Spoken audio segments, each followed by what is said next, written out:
नमस्कार दोस्तों, बहुत बहुत स्वागत है आप लोगों का ब्राइट पब्लिकेशन के यूट्यूब चैनल पर, जहां हम लोग अभी क्लास 10th का 14वां चैप्टर सांख्यिकी, इसका जितना भी ऑब्जेक्टिव सवाल है उन सबको हल करने वाले हैं। ये जो भी सवाल है आपको जो ब्राइट पब्लिकेशन का बुक मिला है आपके पास जो है उसी का सारा सवाल है। एक एक करके सभी सवालों को हल करेंगे। आप लोग यूट्यूब चैनल को जरूर से सब्सक्राइब कर लीजिएगा और बेल आइकन दबा दीजिएगा, क्योंकि हम लोग आने वाले समय में इस चैनल पर बाकी सारे विषयों की बहुत ही अच्छे से पढ़ाई करने वाले हैं। चलिए अब सवाल को हल करते हैं। पहला सवाल है, प्रथम 5 पूर्ण संख्याओं का माध्य क्या होगा। प्रथम 5 पूर्ण संख्याओं का माध्य क्या होगा। तो सबसे पहले तो आपको लिखना होगा कि प्रथम 5 पूर्ण संख्या कौन कौन सी होती हैं। अगर आपको याद हो तो पूर्ण संख्या शुरू होती है 0 से, 0 के बाद होता है 1, फिर 2, फिर 3, फिर 4। देखो तो ये 5 पूर्ण संख्या है, ठीक है। और माध्य कैसे निकालते हैं, इन सबको जोड़ के और जितनी संख्याएं हैं उतना से भाग दे देते हैं, ऐसा ही निकालते हैं माध्य, ठीक है। सबको जोड़ के, और कितनी संख्या है, 5 संख्या है तो 5 से क्या करेंगे, भाग दे देंगे। जोड़ो कितना होगा, 2 और 1 3, 3 3 6, 6 और 4 10। 10 में 5 से भाग दोगे कितना होगा, 2 होगा। कितना होगा बच्चा, 2 होगा। तो सही आंसर क्या है, ए 2, ठीक है। सही आंसर है ए 2। चलो अगले सवाल की तरफ बढ़ते हैं। अगला सवाल है, दिया गया आंकड़ा है 1, 0 और 5, इसका माध्य क्या होगा। तो माध्य निकालने का तरीका मैंने आपको बताया था, तीनों को जोड़ दीजिए, 1 जोड़ 0 जोड़ 5, और जितना संख्या है उतना से भाग दे दीजिए। कितना संख्या, 3 संख्या है, बताओ। 5 और 1 कितना होगा, 6 होगा। 6 में 3 से भाग दोगे कितना हो जाएगा, 2 हो जाएगा। सही आंसर क्या है, बी 2, ठीक है। अगला सवाल देखते हैं। यह फॉर्मूला आपको याद होगा, बहुलक बराबर 3 माध्यक माइनस 2 माध्य। ये फॉर्मूला है, याद करना है। अगर आप लोग को याद नहीं है तो याद कर लीजिए।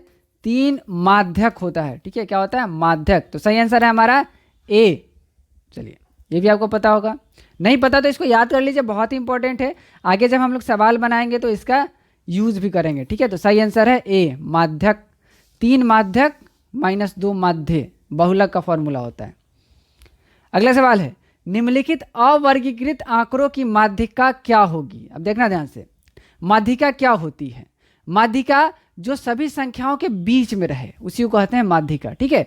ऑब्जेक्टिव बनाना है तो समय बचाना है। देखो कैसे करेंगे, इसको क्या करो कि सबसे पहले बढ़ते क्रम में लिख लो, है ना। सबसे छोटा कौन है, 12 है, फिर कौन है, 13 है, फिर 13 के बाद 16 है, फिर 17 है, फिर 18 है, और फिर 19 है, ठीक है। अब ध्यान से देखना, माध्यिका मतलब कि जो ठीक बीच में है। देखो ठीक बीच में कौन है, 2 संख्या 2 संख्या 4 संख्या, ठीक बीच में 16 और 17 है, ठीक है। अगर हम बीच में कोई एक संख्या मिल जाता तो क्या करते, उसी को लिख देते। लेकिन बीच में कितना संख्या मिला, 2 संख्या मिल गया, 16 और 17। तो क्या करेंगे, 16 और 17 को जोड़ के 2 से भाग दे देंगे। क्या कर देंगे, 2 से भाग दे देंगे। देखो क्या होगा, 6 7 13 का 3 हाथ में 1 1 1 2 1 3, कितना हो जाएगा, 16.5। कितना हो जाएगा, 16.5। सही आंसर है हमारा ए, ठीक है। अब इसको ध्यान से समझ लो, माध्यिका कैसे निकालते हैं। अगर बीच में 2 संख्या आ जाए तो जोड़ के 2 से भाग दे देंगे, ठीक है। लेकिन मान लो कि एक ही संख्या आता है बीच में, है ना। देखो इसी को कुछ इस तरह से समझो 12 13 16 17 18, इतना ही संख्या रहता, तब माध्यिका क्या होती। देखो 2 को इधर 2 को इधर, बीच में 16 मिल गया, तो यही हो गया माध्यिका। लेकिन इस सवाल में क्या था, बीच में 2 संख्या मिला, ठीक है। तो ऐसे सवाल में क्या करते हैं, दोनों को जोड़ के 2 से भाग दे देते हैं, ठीक है। चलो अगला सवाल क्या है, थ्योरेटिकल क्वेश्चन है, आपको याद रखना चाहिए, याद कर लीजिए। संचयी बारंबारता वक्र क्या कहलाती है, त्वरण कहलाती है, ठीक है। याद रखना इंपॉर्टेंट है। अगला सवाल है, यदि 6 8 9 x तथा 13 का माध्य 10 हो तो x का मान क्या होगा। ध्यान से देखना अभी सवाल को। माध्य कैसे निकालते हैं ये मैंने आपको अभी बताया है। सबको जोड़ दो, 6 को 8 को 9 को x को और 13 को, सबको जोड़ने के बाद क्या करना है, जितनी संख्या है उतने से भाग दे देना है। कितनी संख्या है गिनो तो, 1 2 3 4 5, 5 से भाग दे दिया। भाग देने के बाद माध्य निकला कितना आया, देखो क्वेश्चन में दिया हुआ है माध्य कितना है 10 है, बराबर 10 आ गया। ठीक है, अब इसको हल करो और x का वैल्यू निकाल लो, कैसे निकलेगा देखो 8 6 14, 14 और 9 कितना होता है 14 6 20 और 3 23, 23 और 13 जोड़ो कितना होगा 23 और 13 को जोड़ोगे 3 3 6 और 2 1 3 कितना है 36 आया। ठीक है, तो लिखेंगे 36 जोड़ x बराबर 5 से इधर भाग हो रहा है उधर जाएगा गुना हो जाएगा तो 10 गुने 5। ठीक है, अब देखो x को इधर रखो, 10 गुने 5 कितना होता है 50 होता है, 36 इधर प्लस में था उधर माइनस में हो गया। ठीक है, कितना आ गया 10 में से 6 गया 4, एक इसको दिया 5, 4 में से 3 गया 1। ठीक है, देखो सही आंसर क्या है 14, x का मान निकल गया 14। ठीक है, तो इस तरह से इस सवाल को बना लेंगे।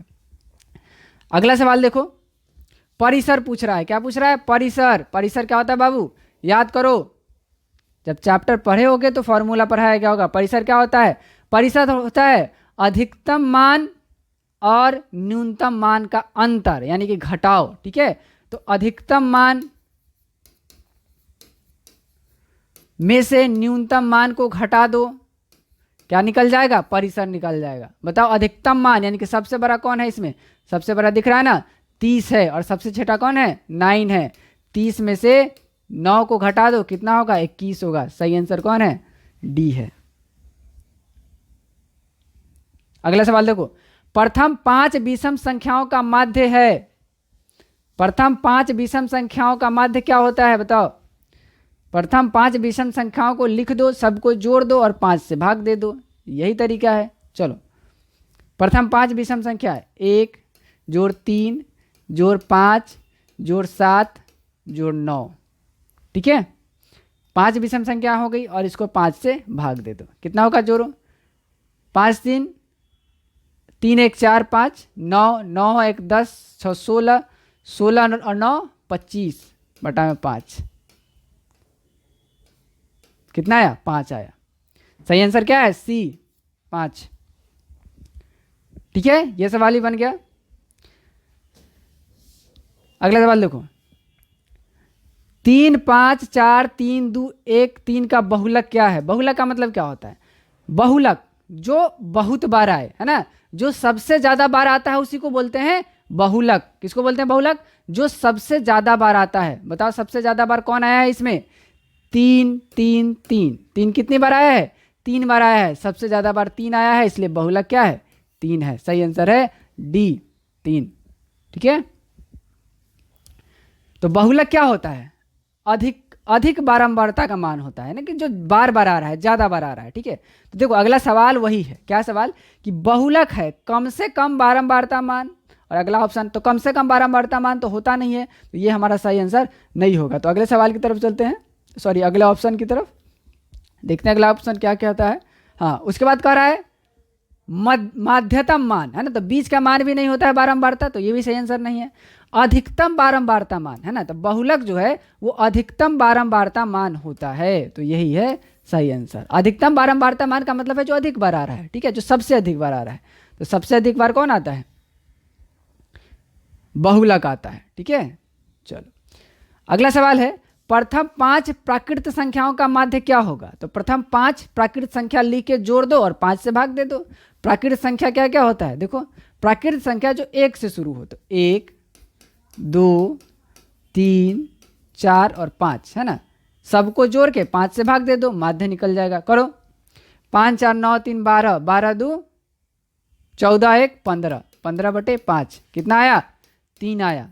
सही आंसर क्या है 3, ऑप्शन ए सही आंसर है। ठीक है, प्रथम 5 प्राकृत संख्याओं का माध्य 3 होगा। ठीक है, चलो अगला सवाल है, यदि x 3 4 और 5 का माध्य 4 हो तो x का मान क्या होगा। इस तरह का सवाल इससे पहले भी बनाए हैं, बहुत इजी सवाल है, देख लो क्या करना है। माध्य कैसे निकालते हैं, सबको जोड़ के जितना होता है उतना से भाग दे देते हैं। ठीक है, तो देखो क्या है x है ना, क्या है x है 3 है 4 है और 5 है ना। माध्य ऐसे निकालते हैं ना, सबको जोड़ के जितना होता है उतना से भाग दे देते हैं। कितना है 1 2 3 4, तो 4 से भाग दे दिए। ठीक है, और आया कितना माध्य, क्वेश्चन में दिया होगा कि 4 आया, इसको हल कर लेंगे तो x का मान निकल जाएगा। देखो कैसे हल करेंगे, x जोड़ 4 3 7 5 12 होता है ना।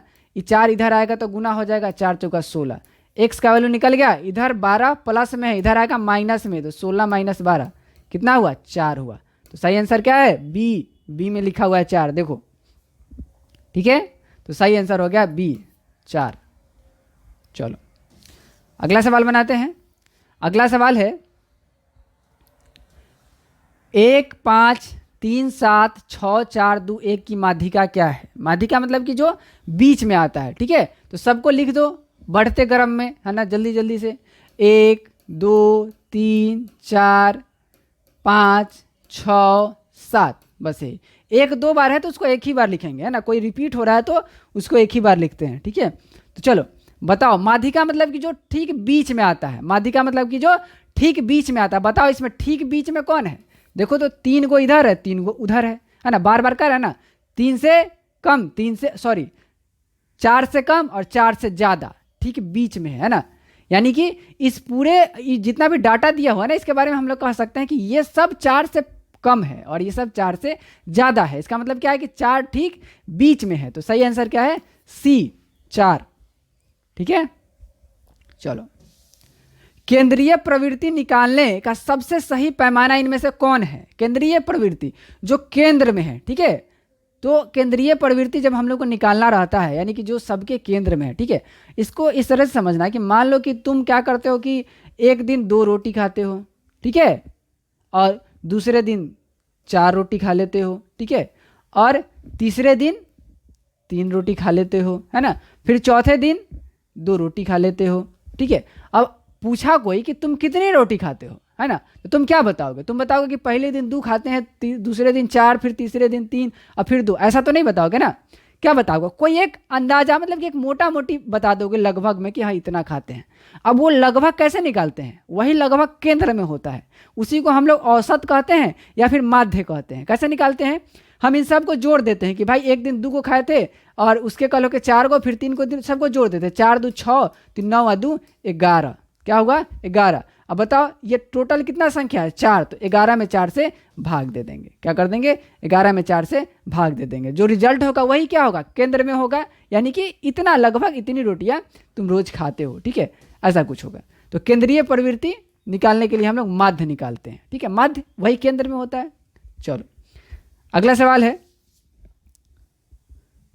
अब ये सब थ्योरेटिकल सवाल है, इसको याद रखना बहुत जरूरी है ना, कि त्वरण 0 खींचने के लिए वर्ग अंतरालों को कैसा होना चाहिए, अपवर्जी होना चाहिए, ठीक है। त्वरण 0 अपवर्जी और समावेशिक आप जानते होंगे। एक में क्या होता है, जैसे कि एक में आपने लिखा 10 से 20, तो उसके जस्ट आगे लिखा 20 से 30, ठीक है। तो ये एक तरीका होता है। लेकिन दूसरा तरीका क्या होता है, एक में आपने लिखा क्या, एक में आपने लिखा 10 से 19, है ना, और दूसरे में लिखा 20 से 29, ठीक है। तो देखो 20 यहाँ भी है, 20 यहाँ भी है, 19 यहाँ भी है, 19 यहाँ है लेकिन यहाँ नहीं है ना। तो एक अपवर्जी है और एक समावेशिक है, ठीक है। तो इसका सही आंसर होगा अपवर्जी। अब देखना यहाँ पे ध्यान से, 6 से कम त्वरण खींचने के लिए बिंदुओं के भुज होते हैं, है ना। 6 से कम त्वरण खींचने के लिए बिंदुओं के भुज क्या होते हैं, वर्ग अंतराल की उच्च सीमा। और 6 से ज़्यादा खींचना होता है तो क्या होता है, 6 से अधिक खींचना होता है तो निम्न सीमा लेते हैं हम लोग, ठीक है। यानी कि 17 का आंसर होगा बी, ठीक है। देखो ध्यान से,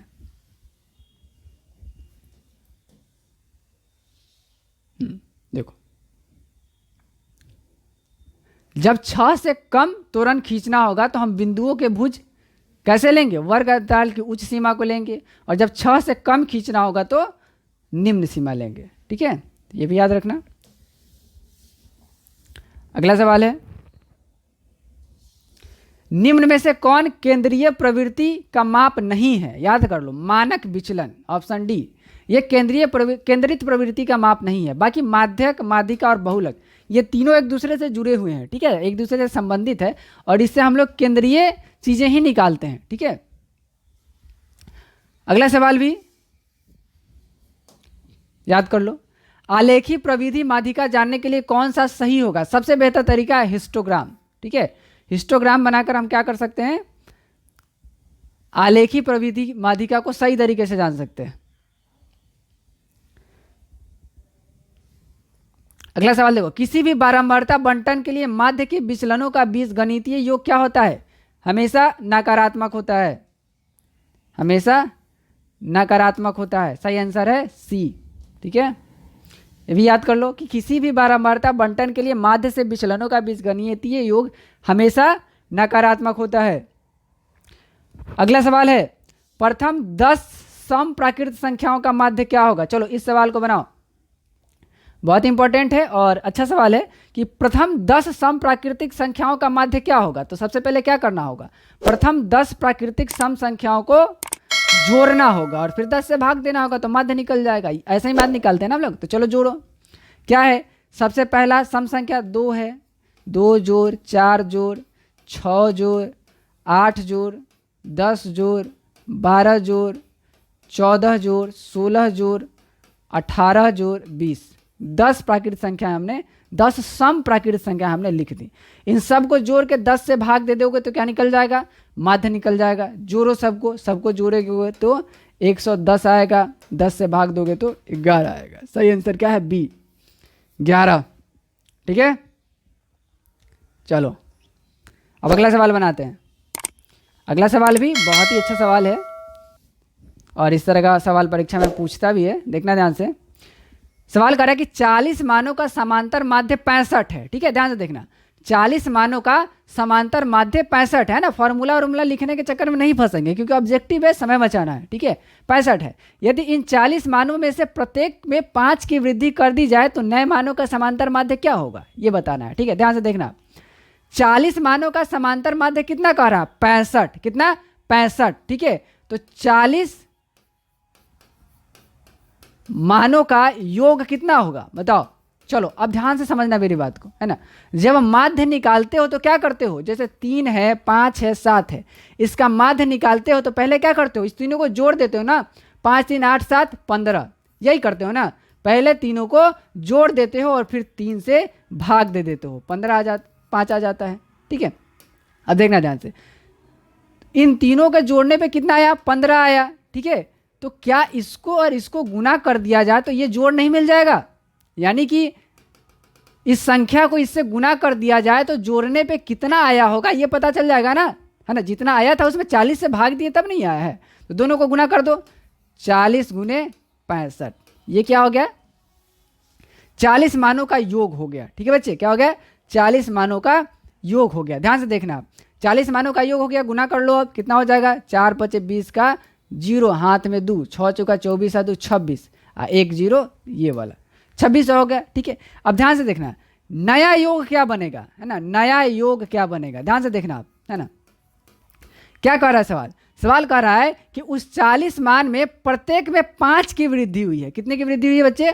5 की वृद्धि हुई है। मान लो कि x1 था, x2 था, x3 था, इस तरह से कितना था? 40, x40 तक था। ठीक है, सब में कितना बढ़ गया? 5 5 बढ़ गया, 5 5 बढ़ गया। कितना बढ़ गया? 5 5। इसमें भी 5, इसमें भी 5, इसमें भी 5, सब में 5 5 बढ़ गया। इसका मतलब है कि टोटल कितना बढ़ा? टोटल कितना बढ़ा? पहले देखो, पहले से है 2600, नया कितना बढ़ेगा? 5 5 बढ़ा है। कितना बार बढ़ा है?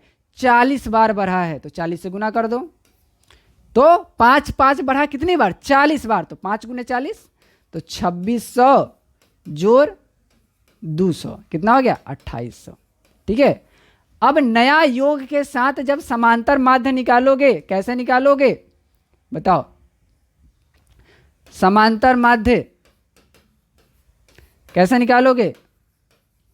जो नया वाला योग आया है 2800, इसको भाग दे दोगे जितनी संख्या है। कितनी संख्या? संख्या तो 40 ही है, तो 40 से भाग दे दो। ठीक है, कितना आया? 0 से 0 गया, 7 चौका 28 और 0 70 आया। क्या आया हमारा आंसर? 70 आया। ठीक है, तो ये सवाल बड़ा इंपॉर्टेंट है, देख लेना, है ना। और अच्छा सवाल भी है, तो सबको अच्छे से इसको समझ लेना है ना। अगर नहीं समझ में आए तो आप कमेंट जरूर करिएगा। चलिए, वेरी गुड। अब देख लेते हैं ऑप्शन कि 70 कौन से ऑप्शन में है ना। देखो यहाँ पे 70 है ना, ऑप्शन बी में है 70। ठीक है, तो ऑप्शन बी हो गया हमारा सही आंसर। अब मैं इसको मिटा देता हूँ।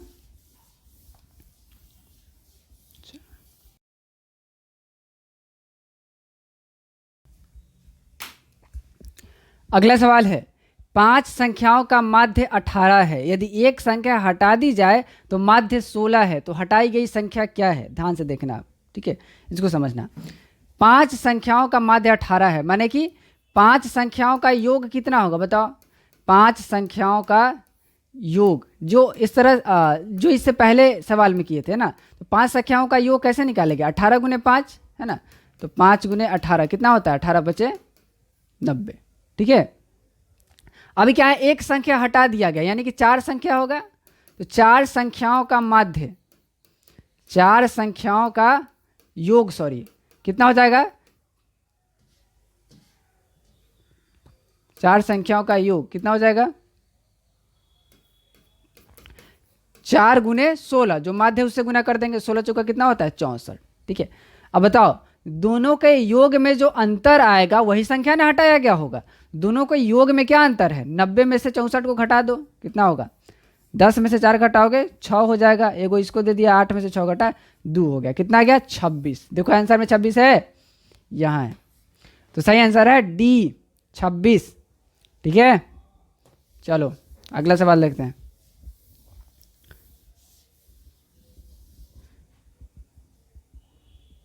क्वेश्चन नंबर 24, बहुलक है, क्या है बहुलक?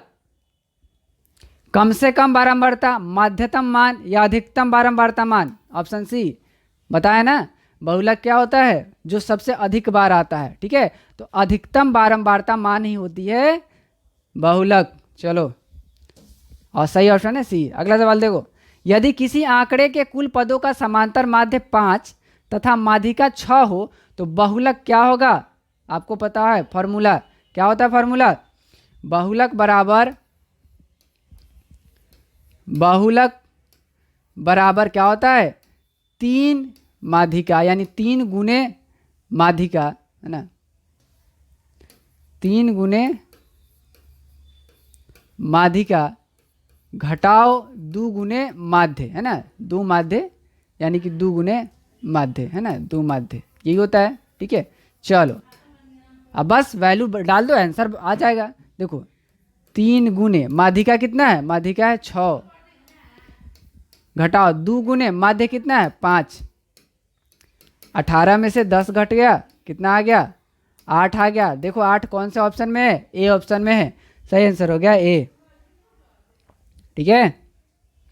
बहुलक का फॉर्मूला होता है 3 माध्यिका माइनस 2 माध्य, है ना, 3 गुने माध्यिका माइनस 2 गुने माध्य, सही आंसर हो गया 8।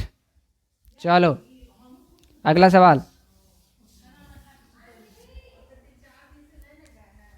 बहुलक निकालने का सूत्र कौन है निम्नलिखित में से? बताओ, याद है? देखो कौन सा है। चलो तो ये सूत्र याद करना है, देख लो, सही आंसर है बी। अगला सवाल, निम्नांकित सारणी में दिए गए आंकड़ों का बहुलक क्या है? बहुलक मतलब बताया ना मैंने, जिसकी बारंबारता सबसे ज़्यादा बार हो, है ना, जो सबसे ज़्यादा बार आया है। तो देखो कौन सबसे ज़्यादा बार आया है, देख लो, है ना, देखो 2 2 बार आया है, 3 5 बार आया है, 4 9 बार आया है, 5 6 बार, 6 4 बार, तो सबसे ज़्यादा बार कौन आया?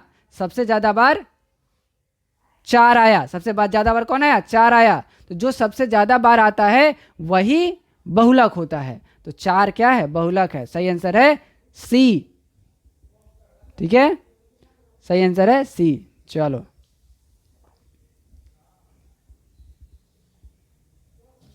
चलो इस सवाल को समझना कि से कम त्वरण और से अधिक के कटान बिंदु का भुज निम्नलिखित में क्या होगा, है ना, यानी कि निम्नलिखित में से वो कौन है जिससे कम या जिससे ज़्यादा हम लोग नापते हैं, ठीक है। जिसे देखना ध्यान से, अगर कोई डाटा दिया हुआ है कि 1 है, 3 है, 5 है, 7 है और 9 है, ठीक है, तो इसके बारे में क्या कह सकते हो, है ना, कि इसमें कुछ किससे कम है और किससे अधिक है, जो ठीक बीच में है। तो 5 से कुछ कम है और 5 से कुछ अधिक है, ये ना बच्चा, 1 और 3 5 से कम है, 7 और 9 5 से अधिक है, ठीक है। तो यही क्या है? कटान बिंदु है, यही क्या है?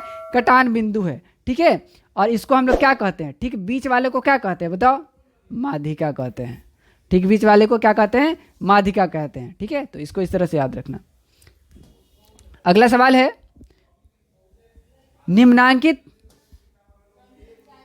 निम्नांकित सारणी में बहुलक वर्ग कौन सा है? बहुलक वर्ग, अब इसमें वर्ग अंतराल दिया हुआ है, ठीक है। तो बहुलक वर्ग यानी कि जो सबसे ज्यादा बार आया है ना, बताओ सबसे ज्यादा बार क्या आया है? ई वाला जो वर्ग है 2 बार आया, ये वाला 4 बार, ये वाला 5 बार और ये वाला 4 बार, तो सबसे ज्यादा बार यही आया ना, तो बहुलक है 10 से 15, ऑप्शन सी, ठीक है। चलो अगला सवाल है, निम्नलिखित में कौन असत्य है, कौन गलत है? बताओ। क्या यह आवश्यक है कि समांतर माध्य दिए गए चर मानों में से ही एक हो? बिल्कुल जरूरी नहीं है, ठीक है, बिल्कुल जरूरी नहीं है। देख लो 1 3, मान लो कि 1 3 5 है, इसका माध्य निकालोगे तो क्या होगा? 3 से भाग देना होगा, 5 3 8 1 9, 3 से भाग दिए 3 आ गया, ठीक है। तो ये क्या हुआ? दिए गए चर मान में से ही एक आ गया, ठीक है। लेकिन अगर दिया हुआ है इसके अलावा कोई और संख्या है तो आ भी सकता है, नहीं भी आ सकता, कोई ज़रूरी नहीं है, ठीक है। जैसे करके देख लो, 1 है, 7 है, 9 है और 4 है, इसका अगर निकालना है तो कितना होगा? 9 1 10, 10 7 17 3 20 और 21, बताओ तो 21/4, ये भाग ही नहीं लगेगा, है ना, ये डेसिमल में आ जाएगा। इसमें डेसिमल वाला कोई है क्या? नहीं है। तो हमेशा ये ज़रूरी नहीं है कि दिएगा जो चर मान है वही आए, ठीक है। तो हमारा सही आंसर है ए, यही असत्य है, यहाँ मिल गया और तो आगे जाने की कोई आवश्यकता ही नहीं है, ठीक है। चलो अगला सवाल देखो, 31 नंबर है ना, उस साइड है। चलो इसको ले आते हैं। सवाल नंबर 31, निम्नलिखित में कौन असत्य है? देखना ध्यान से, निम्नलिखित में कौन असत्य है? यदि वर्ग लंबाई समान हो तो पद विचलन रीति द्वारा माध्य की गणना की जा सकती है। क्या समांतर माध्य चरम मानों को अनुचित रूप से महत्व देता है? कल्पित माध्य प्रायः उस चर को लेते हैं जिसका मान सर्वाधिक होता है। इनमें से कोई नहीं, है ना। ऑप्शन सी जो है ये असत्य है, ठीक है। कल्पित माध्य जो है उस चर को नहीं लेते हैं जिसका मान सर्वाधिक होता है, ठीक है। ऑप्शन सी जो है वो गलत है। ऑप्शन सी में जो लिखा हुआ है वो बात गलत है, लेकिन हमारा ऑप्शन सी, आंसर सी ही होगा। इनमें कौन असत्य है? बताओ। ये फार्मूला है, आप लोग पढ़े होंगे, बिल्कुल सही फार्मूला है, ये भी सही फार्मूला है, ये भी सही फार्मूला है ना। घटाओगे 0 हो जाएगा, कोई इसमें दिक्कत नहीं है, ठीक है। तो इसका सही आंसर क्या होगा? इनमें से कोई नहीं, है ना। सब सही लिखा हुआ है, कोई गलत नहीं लिखा है। तो ऑप्शन आंसर होगा इनमें से कोई नहीं। चलो अगला सवाल, माध्यक का 3 गुना तथा माध्य का दूना और इसका अंतर क्या कहलाता है? अभी थोड़ी देर पहले बताए थे ना, है ना। इसको इस तरह से लिखो तो समझ में आ जाएगा। 3 माध्यिका माइनस 2 माध्य क्या कहलाता है? बताओ, याद करो फॉर्मूला, बहुलक कहलाता है, ऑप्शन ए, ठीक है। अगला सवाल, किसी असममित बंटन का माध्य और माध्यक क्रमशः 26.8 तथा 27.9 है तो बहुलक क्या होगा? फार्मूला पता है आपको, है ना। जो फार्मूला आपको पता है उसी फार्मूले से इसको बनाना है। बहुलक क्या होता है? 3 गुने माध्यिका, है ना, माध्यक यहाँ पे है 3 गुने माध्यक, क्या है माध्यक? 27.9, तो 3 गुने 27.9 घटाओ 2 गुने माध्य, माध्य कितना है? माध्य है 26.8। बस इसको सॉल्व कर लो, आंसर आ जाएगा। देखो 9 3 27 का 7 हाथ में 2, 7 3 21 2, 23 का 3 हाथ में 2, है ना। 3 दूनी 6 और 2 8, है ना। अब 2 से इसको गुना करो, 8 दूनी 16 का 6 हाथ में 1, 6 दूनी 12 1, 13 का 3 हाथ में 1, 2 दूनी 4 1 5, है ना। यहाँ पे डेसिमल दे दो। अब घटा दो, 7 में से 6 घटेगा 1, 3 में से 3 घटेगा 0 और 8 में से 5 घटेगा 3। देखो कौन से ऑप्शन में है? ऑप्शन बी में है 30.1, सही आंसर हो गया बी, ठीक है। सही आंसर क्या हो गया? बी। अगले सवाल की तरफ बढ़ते हैं। निम्नलिखित में से कौन केंद्रीय प्रवृत्ति की माप नहीं है? याद करो, अभी थोड़ी देर पहले याद करवाए थे, है ना। इस तरह का सेम सवाल था, हमने याद करवाया था। केंद्रीय प्रवृत्ति की माप कौन नहीं है? मानक विचलन, याद कर लो, बार बार आ रहा है सवाल। अगला सवाल है, बहुलक परिकलित करने के लिए वर्ग अंतराल कैसा होना चाहिए? बहुलक परिकलित करने के लिए, बहुलक पता करने के लिए क्या होना चाहिए?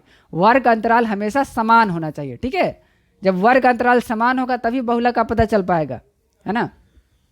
अगला सवाल, सूत्र से बहुलक परिकलित करने के लिए वर्गों को कैसा होना चाहिए? अतिव्यापी। इसका सही आंसर है ए, बहुलक परिकलित करने के लिए वर्गों को अतिव्यापी होना चाहिए।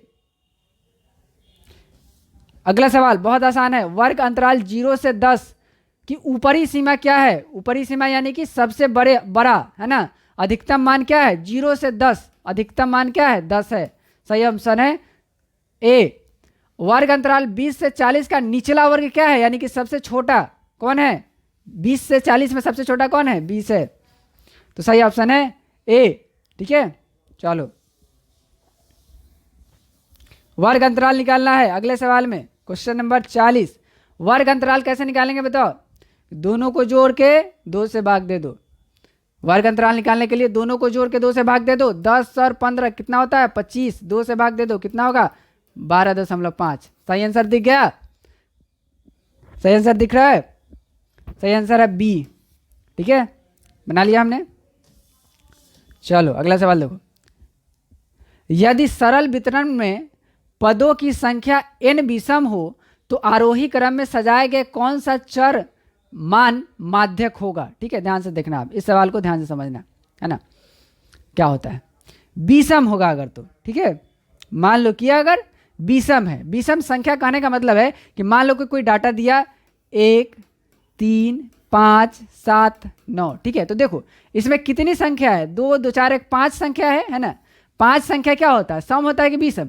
अगर विषम है तो ये वाला पता लगाना आसान है कि नहीं है? ये वाला यानी कि माध्यक जो है वो कहाँ होगा? ठीक बीच में। पता लगाना आसान है, कैसे पता लगाते हैं? n संख्या है, कितनी संख्या है? मान लो कि n संख्या है, कितनी संख्या है? n संख्या है। n में अगर एक जोड़ के 2 से भाग दे दोगे तो क्या होगा? जो पद माध्यक है वो पता चल जाएगा। कैसे? तो देखो यहाँ पे कितनी संख्या है? 5 संख्या। 5 में एक जोड़ के 2 से भाग दे दो, कितना हो गया? 6/3। तो 6/2 ये कट के कितना है? 3 है। तो जो तीसरा पद है ना वही इसका माध्यक होगा। तो देखो 1 2 3 तीसरा पद है ना माध्यक। ठीक है, तो कौन सा सही होगा आंसर? देखो ऑप्शन ए होगा सही आंसर। ठीक है, चलो अगला सवाल देखो, यदि सरल वितरण में पदों की संख्या n सम हो तो क्रम में सजाए गए कौन सा चर मान माध्यक होगा? ध्यान से समझना आप।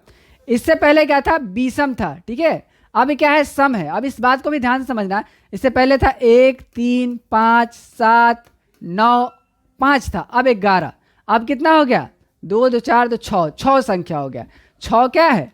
सम संख्या है। ठीक है, इसका माध्यक कैसे निकालते हैं हम लोग? इसका माध्यम निकालते हैं, इस दोनों को जोड़ के 2 से भाग दे देते हैं। ठीक है, जब सम संख्या होता है तो ऐसा करते हैं, है ना, तब जाके इसका क्या निकलता है?